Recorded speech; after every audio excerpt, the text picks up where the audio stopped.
లోకంలోకి వెలుగు వచ్చింది. ఆ వెలుగు వస్తువును అనేక మందిని వెలిగించింది.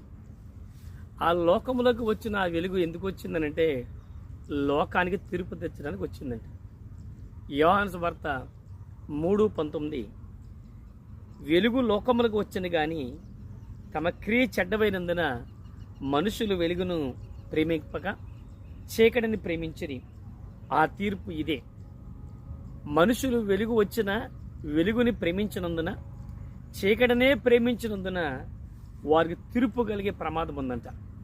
దేవుని మాటను విన్నావు, దేవుని ప్రేమని కళ్ళారా చూసావు, ఇంకా దేవుని ప్రేమని ఇంక నువ్వు గుర్తించకపోతే, ఆయన సత్య మార్గంలో నువ్వు నడవడానికి ఇష్టపడకపోతే తీర్పు ఉన్నది అని దేవుని వాక్యం సెలవుస్తుంది. నీకు అనుగ్రహించడం ఒక మంచి సదవకాశాన్ని, నీ ఆశీర్వాదం, నీ రక్షణ, నీ పరలోకపు జీవితాని కోసం దాన్ని ఉపయోగించు. దేవుని కృపను పొందుకో.